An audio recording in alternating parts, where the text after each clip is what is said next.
भोपाल में सूदखोरों से तंग आकर जहर खाने वाले ऑटो पार्ट्स व्यापारी का पूरा परिवार 4 दिन में खत्म हो गया। पहले दोनों बेटियां सास और पति की मौत के बाद सोमवार सुबह पत्नी अर्चना की भी मौत हो गई। इसी के साथ एक हंसते खेलते परिवार का अंत हो गया। मरने से पहले सिर्फ परिवार के मुखिया और व्यापारी संजीव जोशी और उनकी पत्नी अर्चना के ही बयान हो सके।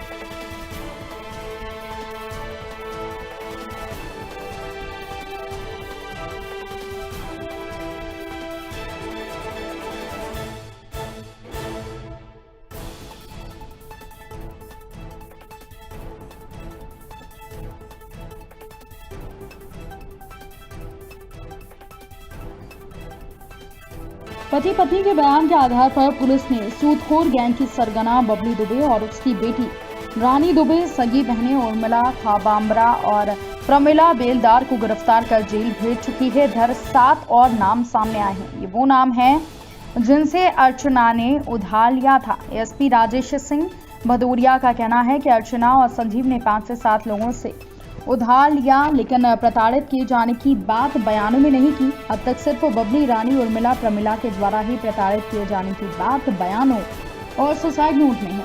हम सभी बिंदुओं और परिवार से जुड़े लोगों के बयान ले रहे हैं। संजीव ने मरने से पहले पुलिस को बताया कि सितंबर में अर्चना ने बताया कि उसने बच्चों की पढ़ाई और अन्य खर्चों के लिए कई किश्तों में बबली से उधार लिया है। अक्टूबर में उन्होंने 80,000 रुपये बबली को दिए थे। इसके बाद वो गली में आकर गाली गलौज करने लगी थी। पिछले मंगलवार को जब संजीव रात 8 बजे घर पहुंचे तो दोनों बेटियां मां और पत्नी अर्चना रो रहे थे।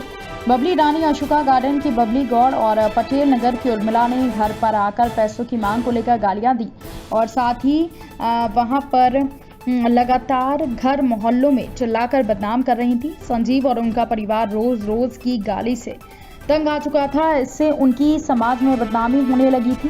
पुलिस अब संजीव के परिवार के द्वारा लिए गए उधार का हिसाब किताब लगा रही है। संजीव के नाम एक मकान, 3 प्लॉट और 2 दुकानें थी। इसके बाद भी वो कर्जा नहीं चुका पाए।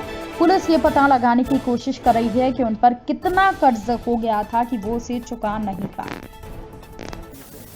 ये जोशी जी मेरे बचपन के मित्र हैं, बड़े अच्छे मित्र हैं मेरे। ये कल रात की घटना है। मेरे पास वीडियो आया कि संजू भाई ने ऐसी ऐसी घटना हो गई हैं, आप उनको देखने जाइए। तो मैं अपनी पत्नी के साथ रात में 11:30 बजे घर पहुंचा, अपने मित्र के घर।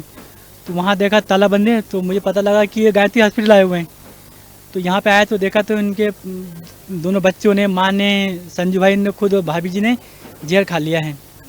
इस जहर खाने के पीछे घटना जो है ये ब्याज खोरों की घटना है। ब्याज खोरों ने इन्हें इतना तंग कर दिया कि इन्होंने आखिरी में आके कदम उठाया है। भाभी जी ने कुछ पैसे लिए होंगे किसी से ब्याज पे। पिंकी और बबली जो नाम सामने आया है, बबली और पिंकी आए दिन घर पे इनको बहुत तंग करती थी ब्याज के लिए। और संजू मेरा मित्र, जिसने आज तक कभी किसी को आज तक गाली नहीं बकी हो, उसने बड़ी मजबूरी में आके कैसा कदम उठाया, मैं खुद हैरान में हूँ आज की डेट में। आज उसकी मम्मी और उसकी बेटी ख़त्म हो चुकी हैं और बड़ी बेटी मरने की कगार पे है आज की डेट में। मैं चाहता हूं कि मीडिया और अपने सभी समाज के लोगों से और ये आनंद नगर वासियों से और पूरे प्रदेश के लोगों से कि ये जो ब्याज का धंधा कराने वाले लोग हैं उनके ऊपर सख्त से सख्त कार्रवाई की जाए, क्योंकि ये समाज को दीमक की तरह खाए जा रहे हैं। पहले नाम कभी सुना आपने? ये नाम मैंने कई बार सुना है इन लोगों का। आपके दोस्त ने कभी बताया था कि मुझे बताया था कि ये लोग मुझे तंग करते हैं। तो मैंने कहा सुनो संजू भाई, कुछ ऐसी बातें हो तो अपन सब मिल के चलते हैं उसके बाद। विगत रात्रि को आनंद विहार कॉलोनी है, वहाँ पर जोशी परिवार रहता है। उस परिवार के 5 सदस्यों ने जहरीली वस्तु खाकर आत्महत्या का प्रयास किया है। सूचना मिलने पर उनको अस्पताल में भेजा गया है। इसमें अभी तक जो जानकारी मिली है उसमें दो लोगों की मृत्यु हो चुकी है, जिसमें एक पूर्वी है और दूसरी नंदिनी। इनकी उसमें मृत्यु हो चुकी है। इनके अभी मर्ग कायम किए गए हैं और मर्ग जांच में है। सर थोड़ा है, व्हाट्सएप पे भी घर की दीवारों पर भी लिखा है वी वांट जस्टिस और किसी बबली एंटी का जिक्र किया है, दूसरे लोग प्रताड़ित है। उसमें घटनास्थल पे सुसाइड नोट हैं।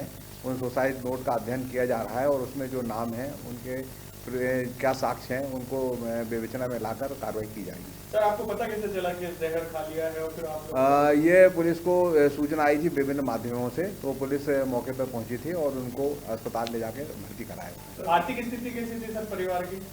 आर्थिक स्थिति सामान्य थी, पर अभी तक की जो जांच में आया है कि ये इन पे कर्जे थे, मकान भी इनका जिसकी जो कर्जे पे था और उसकी किस्तें पटाने में इनको दिक्कत आ रही थी।